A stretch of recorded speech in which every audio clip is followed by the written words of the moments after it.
let's talk about Lomachenko Campbell, because that was obviously the marquee event of the weekend. Let's go to Fu first, because me and Rob did the live fight chat, so I think most people listening right now heard me and Rob on the live fight chat, heard our opinions about that card, the fight.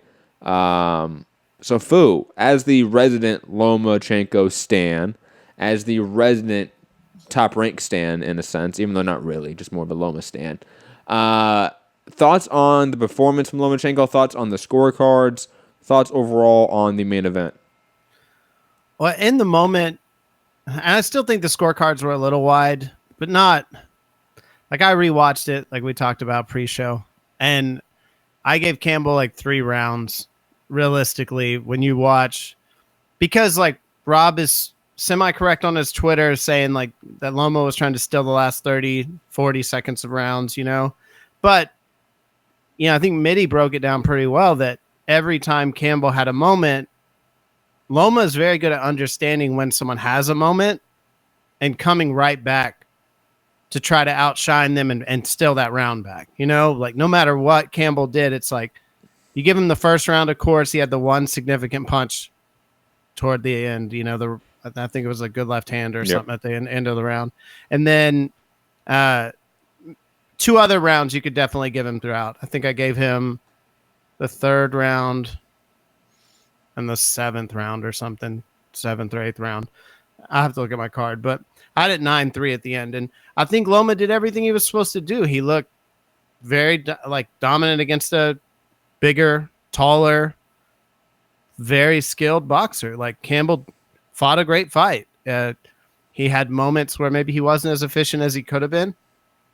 I think that as soon as Loma started like up in the pace, Campbell had a hard time fighting off of his back foot and keeping Loma off of him. And then Loma was able to get to the angles that he likes to attack from.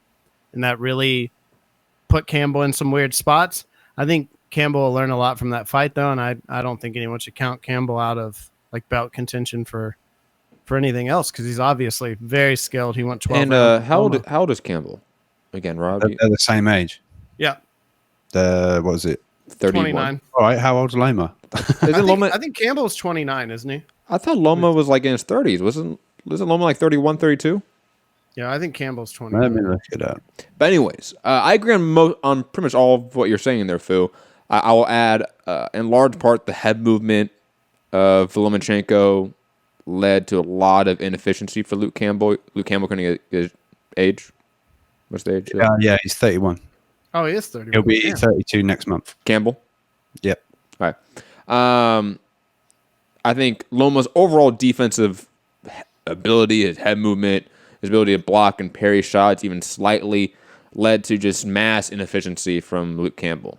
Luke Campbell definitely never stopped trying, was pumping the jab out consistently, and in large part kind of controlled that aspect of the fight, the jab. I mean, Loma really didn't contend with the jab that much towards, at least not until maybe the back half of the fight. But Loma was more concerned of slipping the jab and then unloading with counters consistently. And when he could, follow up with a swarming combination to steal a round, right? That was sort of the game plan from Lomachenko. Pressure and make him inefficient, make him miss a lot of shots, make him tire out, and then unload with the combination to steal a round. I think Loma is probably better in every single category, as I've stated. I think probably my scorecard and yours are quite similar. I gave Campbell 2 rounds and I had a 10-10 round. But I can see maybe another round or 2 for Campbell. But Lomachenko clearly won. And I would say, even though this fight was ultra competitive, Lomachenko clearly was the better boxer. Clearly was getting the better of Campbell. And I'll also say having the more effective and damaging shots throughout the fight. But Rob, you thought the fight was obviously quite close on live viewing. Your thoughts, 24 hours after the fight on the main event? I still think it was a close fight. I don't think close in terms of scoring, I should say. Close as in very competitive fight. Because like Mitty said, and I'm aware of it. I'm not like I wasn't like blinkered to the fact, but you can lose every round, but it be a competitive fight. Absolutely, yeah. You just be shaded out of every round. Yeah. When I say close, I mean scoring Yeah. close, not in terms of just competitive close. Yeah, I'm still a bit upset by the cards. I think you might have to look a little bit harder for it, but I think there's 4 rounds there for Campbell and some close swing rounds that Loma just got the nod on. And I don't know, some of the scorecards I felt were very harsh on the performance that Campbell gave. But don't get me wrong, I'm not sitting here to make a case. I wasn't upset that, Campbell got robbed or anything like that. Campbell did not win that fight. That's plain to see. I think we can definitely say Campbell got hurt, but his conditioning was on point. He was in the best possible shape for this fight because he bounced back from getting hurt, the body shots. But it just started and getting knocked down. Don't forget that too. Oh yeah. Because it was the 5th round where he got hurt significantly to the body, and but he didn't go down because I think there's only around 20, 30 seconds when that happened. He just managed to ride it out. And then in the 11th round was when Campbell got hurt a lot and then got dropped with the jab, mainly due to probably accumulation to all those shots as well. Yeah, it was just one too many. Yeah, not saying he wasn't hurt, but just it wasn't just the jab that dropped him. And look, I believe he went to hospital after the fight. He was sort of complaining of like kidney or like liver pain. So a lot of body shots. Yeah, there was. I mean, Luke had his own success. I've seen some people today say they think possibly the key to maybe beating Loma is body shots, but you've got to maybe be consistent. And I guess doing that, you're putting yourself in line for catching one back. That's the only But and on top of that, it's also quite hard to hit his body. The way Loma's guard is, his elbows are constantly there to block and parry a shot. And Rob, we were constantly during the live fight chat. During the live fight chat, you were questioning whether shots were landing or not. Yeah, there were a few. It's like, did that land? And then, I don't know. I think that was more elbows. And on both sides, I mean, both guys are quite good at parrying and slightly deflecting a shot. Where a shot might partially land, but most of the force is pushed away in a sense from an elbow, from an arm, something. But for me, like, valiant effort, great. I think on any other night against any other fighter, Luke Campbell walks away with a title. He just happened to be facing one of the best fighters on the planet today. And that's it. And he just came up short. But for me, the main thing that's bothered me is all week, I don't know, Sky TV have just rolled the red carpet out for this guy. They've fluffed him up so much. And I don't know, when you've got your own fighter in the corner, you're just, I don't know. It's like the attention wasn't really on Luke Campbell. And I think he deserves to be more of a part of this promotion than just the entire Lomachenko show. I guess we're British and we've done the whole, nice, you come over and we'll be super nice. But look, Anthony Yard went to Russia. They lost his luggage and some other things and made it super uncomfortable for the guy. But Loma came here and was treated like an absolute superstar. Well, to be fair, Loma was the unified world champion, pound for pound guy coming there. Anthony Yard was an undefeated prospect upstart. So, the perception on both those athletes are vastly different. I know, but my point is, you're the away fighter going into supposedly enemy territory, and he just got treated better than he is fighting in his home, over in America. But we've talked about this before. Like when Triple G went over and fought Kell Brook, he received a huge reception. Why? Because he's a huge fighter. Like he's a massive name in the sport. I don't like that. Fuck him. You're coming into our backyard. Do you think that is a disadvantage to Campbell, like mentally? Is that what you mean? Wait, hold on. Do you think that it would have been a better mental advantage for Campbell to not fight in the UK? No. I mean, I think what I'm saying is for Robbie, I think he's saying if they had bigged him up on Sky more during the week. I understand that point, but I mean, the point is still no matter what would have happened, Loma would have received a massive reception because it's Lomachenko. No, I get your point. And regardless of that, Campbell was still better suited to fight in the UK than he would be in the US, I would say. I didn't even say that. No, I know you're not saying Matt's that. just saying I'm just saying that. in any environment, Matt's saying basically Loma would have had Yeah, like a psychological edge. or like in LA when they barely sold a ticket. like imagine, let's say, like in some parallel universe, we have like a Manny Pacquiao going to the UK and fighting Josh Kelly, right? Josh Kelly is not going to be the story of the fight week in the UK. It's going to be Manny Pacquiao coming to the UK, right? I know, I get it. Yeah. I don't like that. I understand you don't like that. I'm just saying that's just the way it is. And also, Lomachenko would still be, no, not Lomachenko, Campbell or any fighter in that scenario that is the sort of B-side UK name that isn't getting sold in his own market, he is still better suited in that scenario than going to the champion's hometown or market. Yeah, I would say, right? It's still better off. Yes, it's not great that in your opinion the UK like rolls over to these big names in a sense, right? But it's still better off. Like Campbell's still better off fighting here than he would be in LA or New York. I just don't want these guys coming over, just being treated so great, I'm just saying other fighters go to, and it's supposed to be a disadvantage. But maybe that's just because it's Lomachenko and everyone here wanted to see Lomachenko, so they kind of pandered to that. He got a great reception. So I'm not knocking the fans for being like that. I just feel...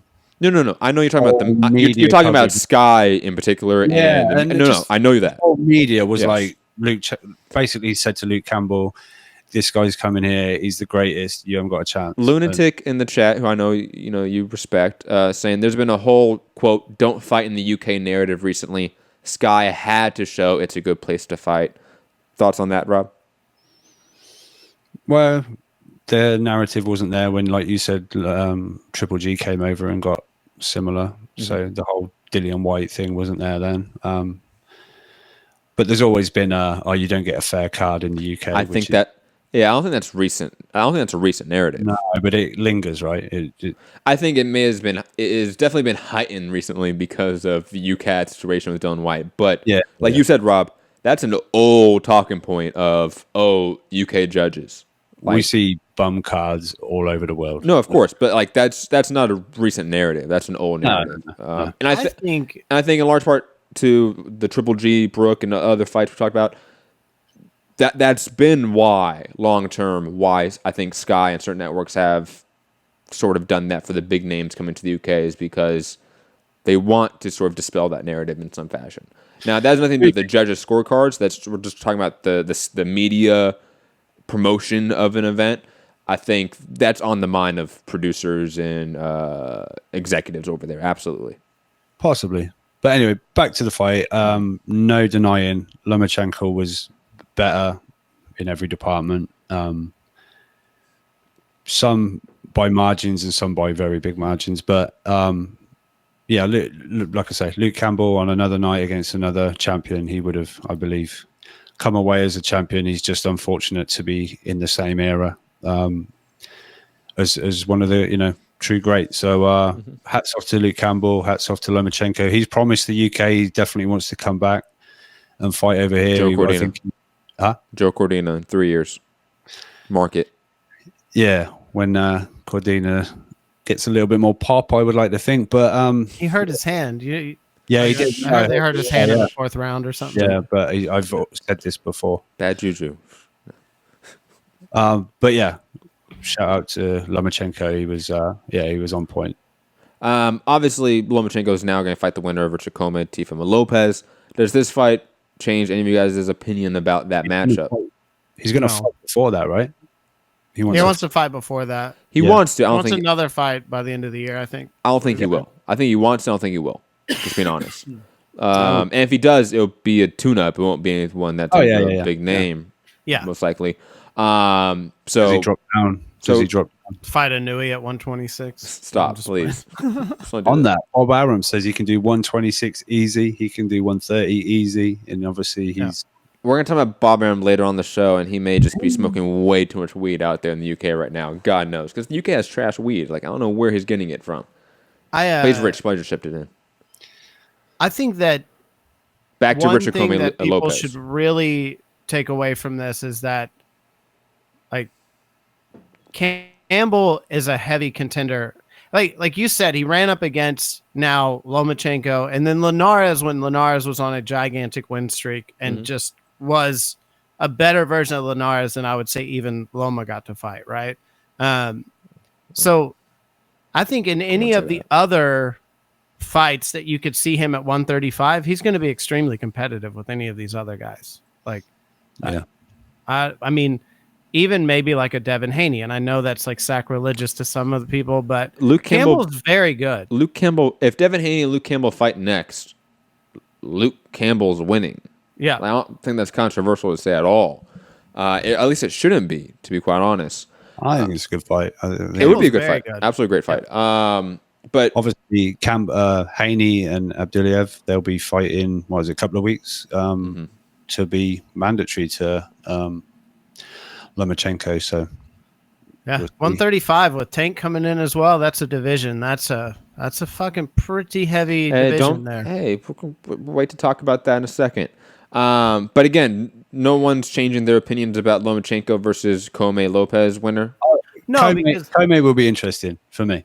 No, because Comey is not the boxer that. Phil, get out of here. You're biased. I want to listen to Rob's opinion right now. Here, go ahead. Because Rob might have a better opinion than you. If we've seen anything lately, I think Lomachenko has proved he's maybe not right up in there in the top defensive fighters.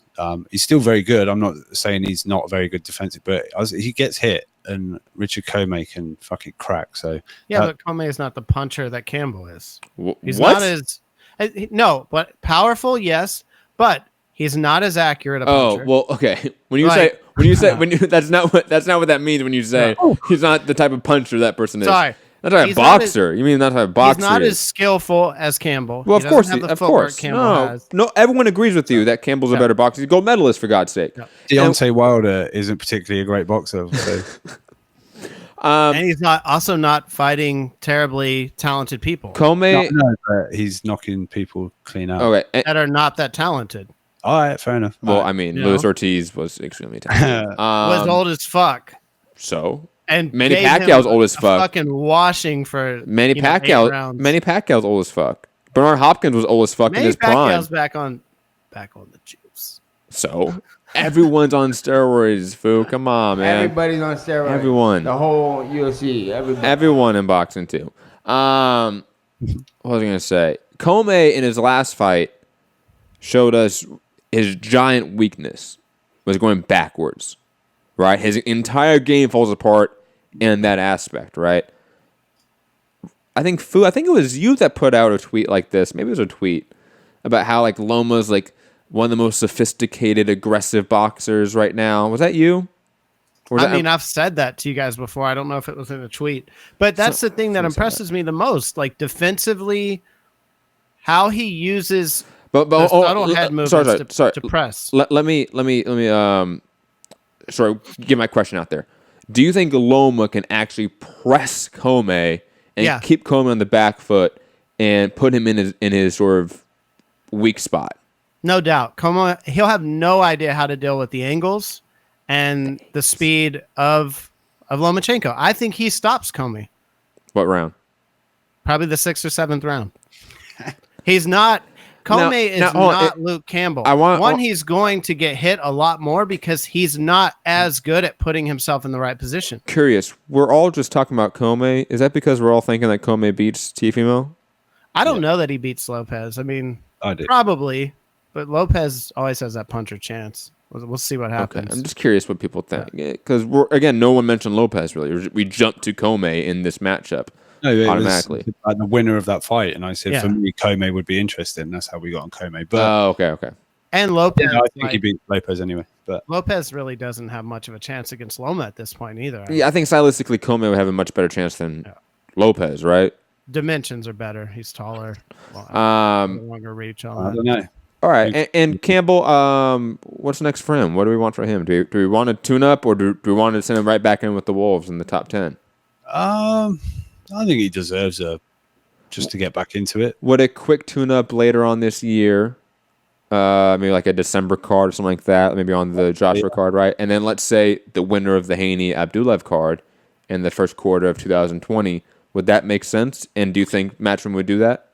I doubt say Haney wins his mandatory position, I don't think he's going to Risk risk that. it against a Luke Campbell. I mean, So- he might want to. He wants all the smoke, but So you think Devin Haney post Abdullah goes straight into Loma? well, it depends what gets ordered, I guess. But I don't think Or that he would want to? Would he want to? Yeah. Well, of course. If Do you just think got the- anything Matchroom would be okay with that? Yeah, for sure. I think. Okay. I mean, Eddie said when he signed him, he said, "Look, he wants to fight these guys now. He's only 21 or whatever. You know, ideally not, but I've got his dad and Devin Haney telling me he wants these big fights, and I think he'll want the shot before he moves up because I think Haney, like Teofimo, they're in a similar position as 135 isn't that easy for them anymore.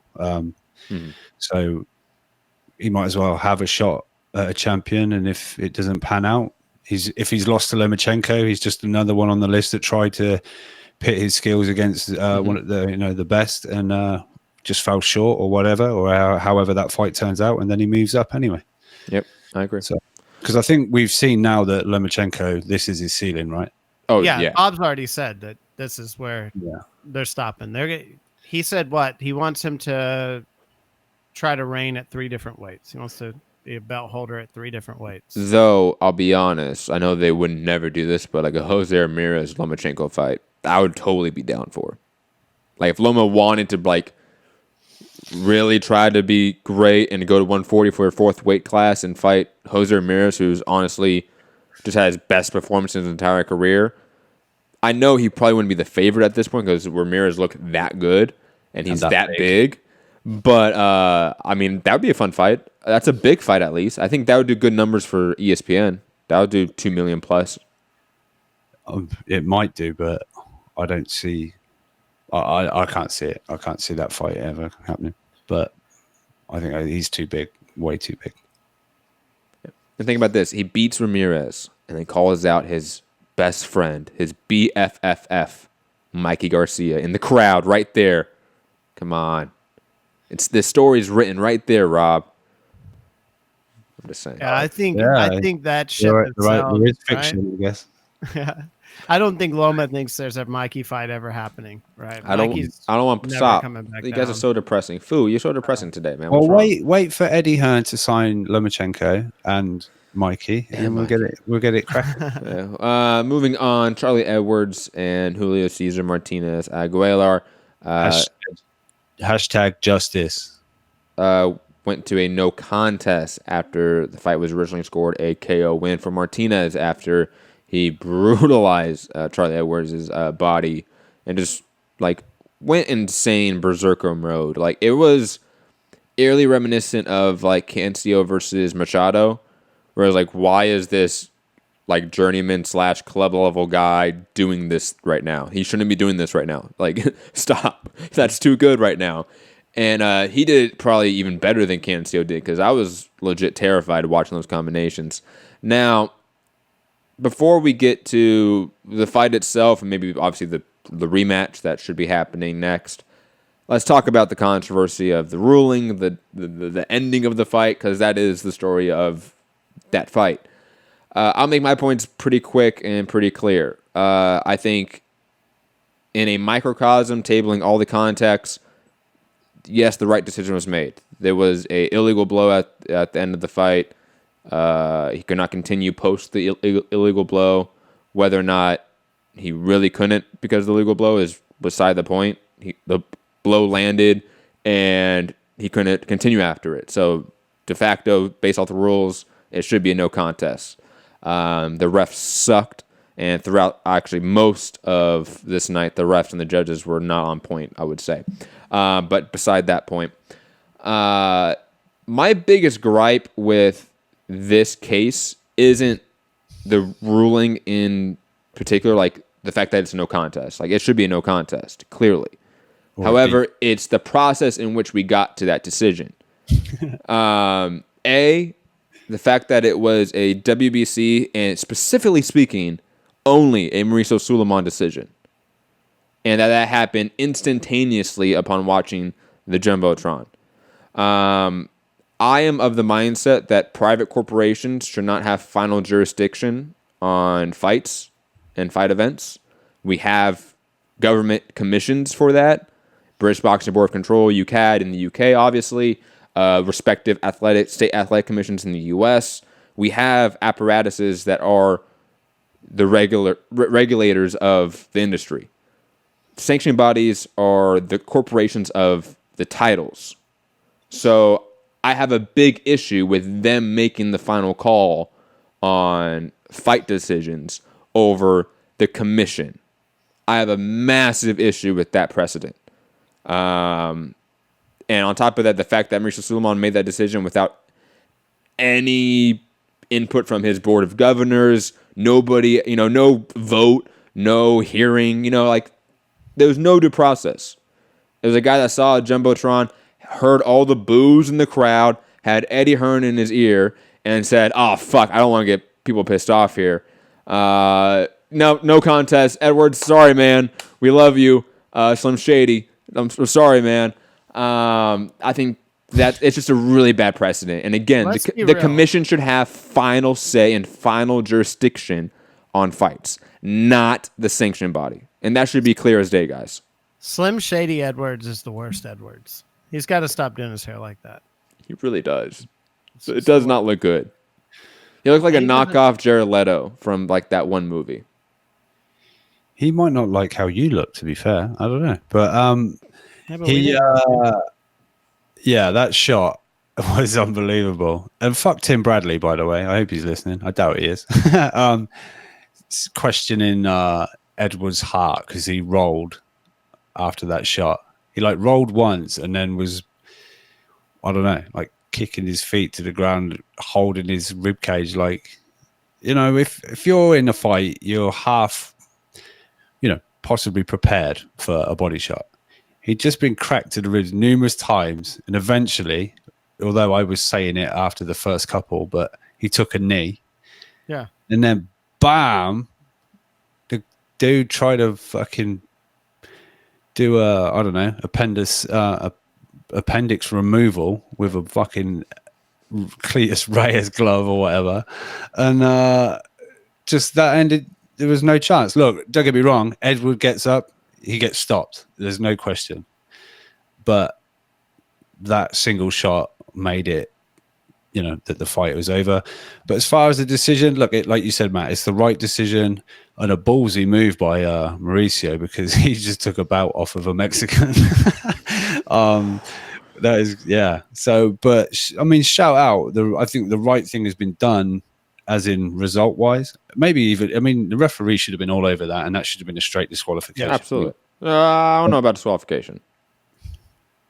Well, anyway, that whether that's contentious, whatever, but that should have been the referee's discretion, not, And the winner is Rodriguez.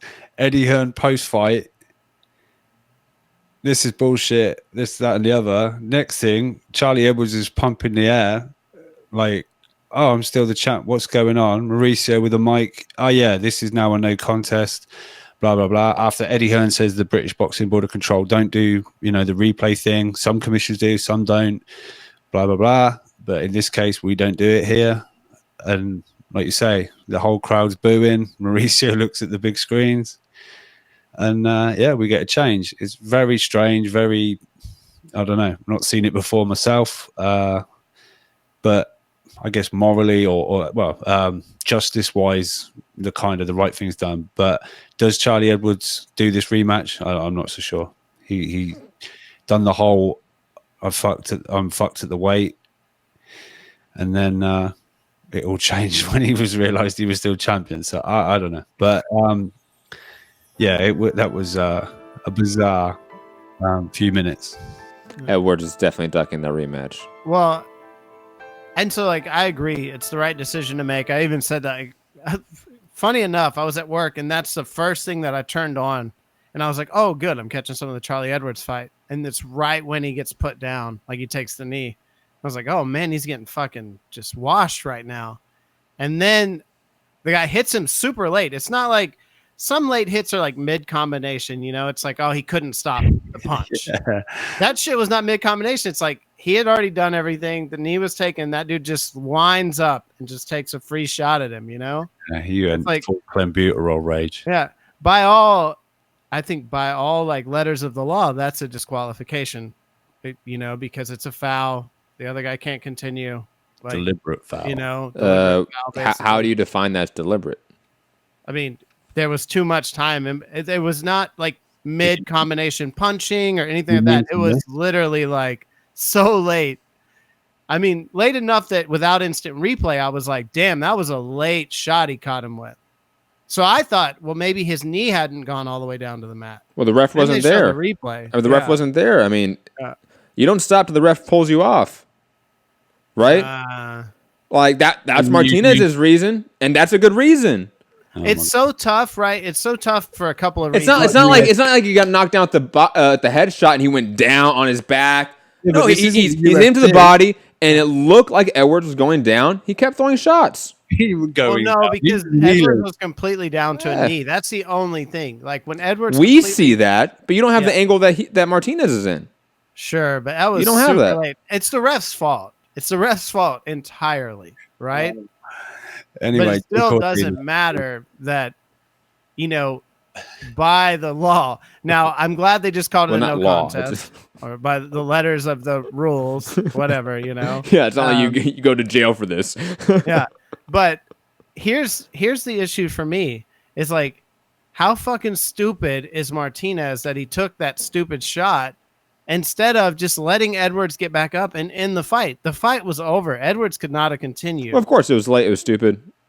I mean, Of course. deliberate. I don't know if it was was. deliberate.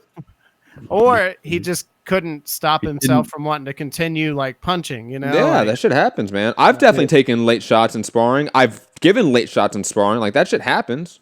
100%. yeah. On the floor. Yeah, absolutely. When a guy's taking a knee, I have definitely taken a knee and still eaten shots before. 100%. Yeah. Good job you kept hold of your world title. But these guys are professionals, and they should know a little bit better than to. I mean, and that was a brutal body shot at the end too. I was like, the best shot of the oh lot. shit. Yeah. That was pretty Again, wild. really awful precedent being set in this case. Yeah. So Yeah, that's he's a the great part that I was president. going to agree with Matt on. Is He's I a don't great like the president. idea that Suleiman just kind of without anyone else is okay or without talking to anyone. I don't think that should happen. I mean, no. The sanctioning body, period, should not be the adjudicator of fight decisions. Period. Point blank, they should not be it. It's their bout. They want it to be decided fairly. Then that's up to them.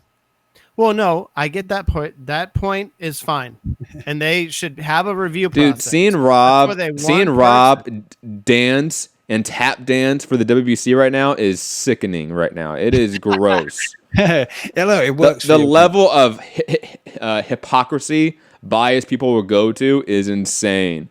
But Mauricio Martinez just realized who his boss is. That's all. yeah, sure. Charlie Edwards probably going to duck that rematch, though. Moving on. That wasn't the co-main, though. Huey Fury versus Alexander Povetkin was the co-main. Povetkin won the fight via unanimous decision. I mean, it was an all right heavyweight fight, I guess. It was an above-average Huey Fury fight. That was Mexican Huey Fury. What are you I talking thought we were going to get the Huey Fury that was going for a knockout and was going to be super aggressive. I'll put it this way. I have no comment on this fight. None. They look. There was It was a times pretty mediocre Fury met him in the middle of the ring and tried to trade off. Every time he threw a huge one, it just happened to miss. But he that was a slightly ever so more exciting Huey Fury than we've seen in the past. But look, he's 24. Every time he's really stepped up to the top guys, he's come up short. You know. So will he be world level? I mean, look, if you can say anything about Huey Fury, he's got a chin made of pure graphite. He's got a triple G chin in there. Yeah. He took some fucking shots off Povetkin, but I didn't think Povetkin was gonna.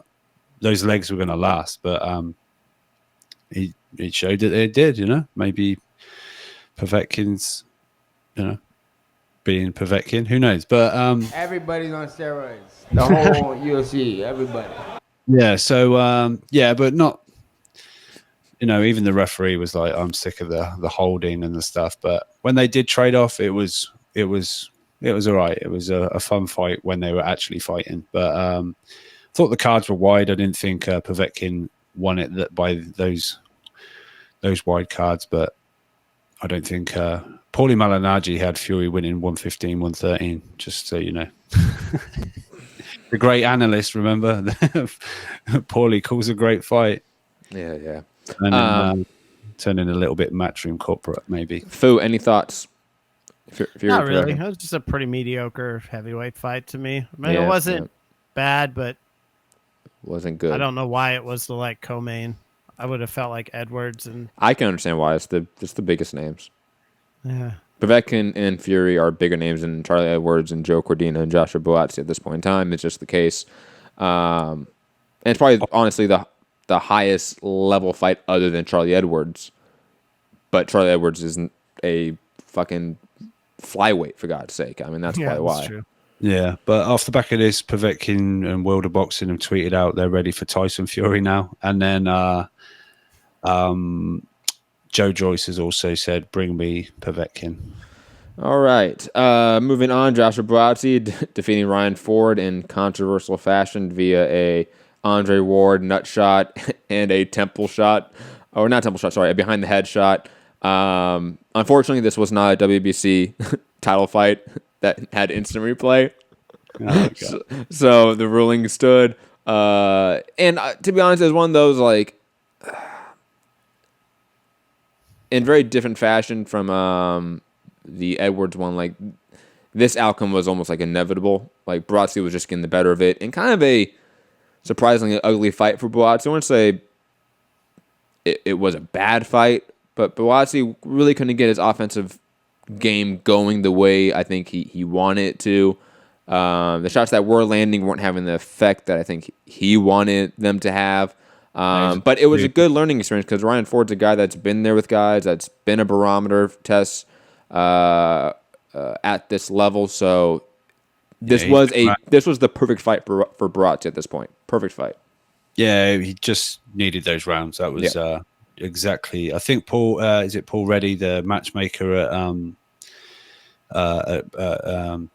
Matchroom. Sorry, he said you build a fighter, you don't break them. He was kind of saying this has been like with the Cordina fight. He needed those rounds as well. We'll get to that, but I thought it was good. I think Ford showed he's a tough guy. He's been, I think, the distance with Chudinov. He's been the distance with Yildirim and stuff like that. So he's been in there with sort of decent caliber fighters, and no one stopped him. So Buatsi, I've seen a lot of the American sort of journos. Sort of they were impressed with him. He just what he needed. I felt. Agreed. Fu, any thoughts? I think I really like Buatsi's uppercut. He's got a sneaky uppercut. He's a talented guy. I wish he wouldn't have had to go to one. Did you get a better camera angle on the low blow? Yeah. Yeah. Okay. Because I couldn't the kind of the shots I was watching. I didn't see the better camera angle. I should have looked for something. It was low. It was. Yeah. It looked low even from the back camera angle. The first replay they showed, it looked like because you can kind of tell where the shot hits from just where the shorts and the movement, but it wasn't a dick shot, right? What was that? Nah, it was more like a hip or something, wasn't it? No, that was a nut shot. Was it a dick shot? It was. And I think overall he's very good. I was wondering what you guys think about. Do you think that Buatsi would beat Yard now seeing Yard fight Kovalev? I don't know about that. My opinion of Yard has completely changed post Kovalev, so I don't know. No, I think Buatsi still gets the better of Yard personally, but I don't know anymore. I might be on the minority here and say that Yard should be the favorite in that fight. I don't know that you'd be the minority. I really like Buatsi, but I just wonder how that Buatsi would look against a Yard. The Yard that fought Kovalev. Mm-hmm. I think Buatsi has got far and away better offense than Yard. Maybe, but I think Yard showed that he had actually pretty underrated defense. Like his footwork was on point against Kovalev. His head movement was on point. His ability to block and parry was on point. You know, he God just doesn't take his feet with him. When he had Kovalev in trouble, it was just the odd shot. He didn't never get to sort of really follow up. Didn't sort of he doesn't throw bring in him combination. Yeah, that's his issue. He doesn't throw in combination. Yeah. Barassi So- throws in combination and he has a great jab. So I can see why you think Barassi would still win. But Yard showed me that he is world level against Kovalev. Maybe not championship level, but he is world level. Barassi hasn't shown me that yet, but I think it's there. That's just the difference. You know, I haven't seen it yet. Well, I've seen it, and I still think it. Okay. Joe Cordina defeated Gavin Gwyn via unanimous. Gwyn? Yeah. Gwyn via unanimous decision in a really ugly fight, to be honest. And I'm a huge Joe Cordina mark and stan or fanboy, whatever you want to say. I'm one of those that say that Cordina is the best UK prospect in the game.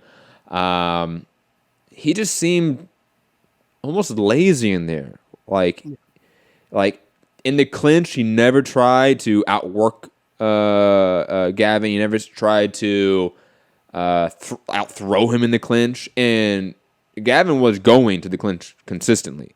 Anytime that Cordina was at range, throwing shots, countering, and was successful, Gavin wanted to close that distance and clinch up fast because he was landing really dirty shots, but he was landing in the clinch. And Cordina was doing nothing to stop that. He would just let himself get tied up. He would just eat shots, not even make a face, just have no face on, no motion, just eat shots, and kind of had a really ugly performance. Both guys got deducted points throughout the fight. So I'm curious as to what this is. You know, same with Barassi. Like, both guys didn't have the greatest performance. Did they fight really good opposition at this level and we didn't realize it? Ryan Ford we kind of knew was a good opponent. But Gavin Gwyn, I don't think we did in the U.S. I think worldwide, I don't think we know of him. I'm just curious to see if this is a normal thing now at this level for these guys, or if this is just a aberration of their usual game, and we're not going to see this usually. I don't know. But Cordina, this wasn't a great performance. This was like a C+ performance, in my opinion. I know he hurt his hand, but power for me has been sort of my only slight question mark over Cordina. I mean, he's still young, I guess it could come, but I think he's still very slick. But I enjoyed his performance. I think Gwyn gave him as well some tough rounds, gave him good rounds under his belt, and I think at times he not gets, I don't want to say sloppy, but I don't know. He just maybe does switch off a little bit at times, and because when he's on point, he is class. You know, he really is class, and he makes it look super easy. Gwyn was just on a just levels behind in slightly, you know, all departments. Kind of not. I know it's a different level, but Lomachenko Campbell, he just wasn't as good as Cordina at sort of everything, and he was just hanging in. Well, not hanging in, but he was literally he was literally hanging on. Well, yeah, but he just showed a bit of heart, and he was just a tough guy, you know. And but yeah, Cordina, I'm sure in the next one possibly get a stoppage, looking amazing, and on to the next one. But yeah, we'll see in the year to come, sort of where Cordina's at. But I like him. I think he's real good. Fu, thoughts?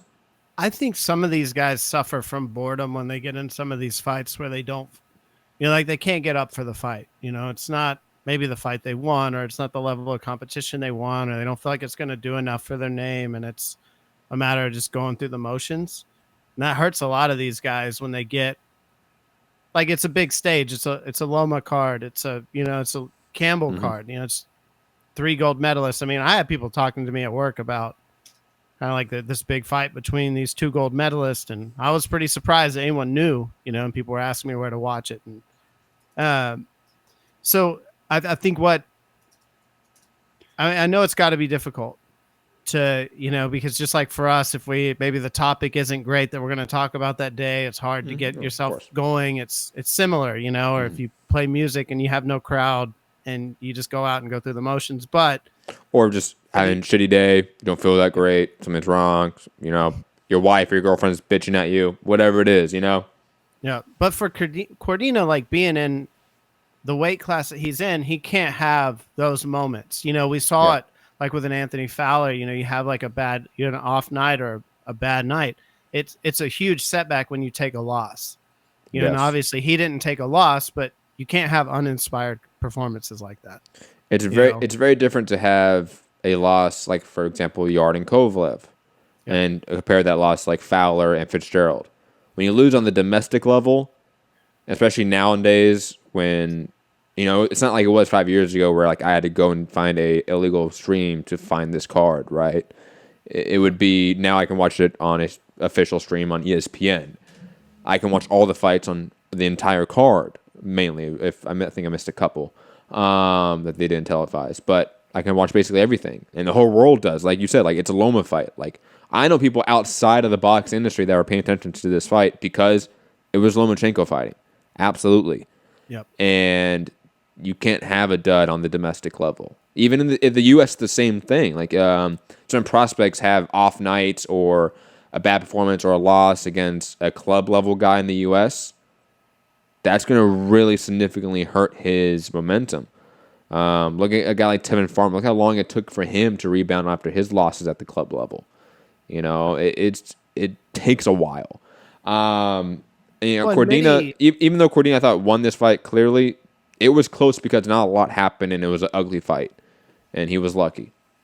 Well, and Mitty said it before too in our chat, and I always, because Mitty fights, he boxes, way more than any of us do, So when he says, like a guy that should give you rounds, it's fine to go rounds with that guy, but if you're supposed to stop him, you need at some point you turn it on and you show your levels, right? And I just never felt like I saw that in this Cordina fight. And I would really like, obviously, I'm not going to judge him on one fight. I'm very big on Cordina. I think he's extremely talented. But it's almost like the team has to understand, like when one of these performances happen, they have to go back to the drawing board and figure out how to get him honed in, even when the competition level's not there. It's almost like, when you see like a Tyson Fury go from, like a fucking safari fight to, Deontay Wilder, you can see that he is so supremely talented, but he has to have the right competition level. I feel like with Josh Kelly and Buatsi and Cordina and a lot of these really big like UK names that and Yard even stepping up into Kovalev, there are so many more levels there to these guys, but they're gonna have to be pushed outside of like their comfort zone into these big fights where they can get up for it and show all of their levels. And then I think we're going to see some good stuff from these guys. Agree. Remember, guys, call in. This level, no. Remember, guys, call in 323-870-4051. Press 1 to get in the queue. International callers call in on Skype, Mixed Combat Radio. Quick thoughts. Savannah Marshall also following this card. I think we can all agree, except for maybe Rob. Clarissa Shields mops the floor with her. James Tennyson picked up a really dramatic KO win, but it's James Tennyson, so it's not like he has like a long career ahead of him at the world level. We've already seen him there. That's about it for that card. Guys, any thoughts on maybe the Savannah Marshall fight in particular? Yeah, I think you're being a little harsh. I think it'll be a good fight with Clarissa and Savannah Marshall. Personally, I think she hits pretty hard. So, all right. You asked for her opinion. I did. Did I cut you off, Rob? No. I'm just making faces. I can see your face. And it's a beautiful face right now, and you love it. He was doing that. He's better with hair on as well. Don't Liam us. I don't know. I disagree about that. Don't pull Liam on us, Rob. Fu, any thoughts? Shields, Marshall? I know Shields it's not is- next, but it could happen down the line. It's Shields and Taylor. Shields and Taylor in women's boxing, and there's just everybody else is so Shields far and behind. Defon Pursoon. As far as Come on, skill respect. level. Yeah. Pursoon, yeah. I mean, she's a bully. But I think Taylor will dominate her next fight. But I mean, realistically, Savannah Marshall's not even close. Like Shields, if they fight anytime soon, it's not going to be a good fight for Marshall. Leonard Sterling's talking to you, Matt. Sure, Leonard. You can definitely call in and make that case. And Matthew, we'll get to that question when we talk about Javante moving up later on the show. As long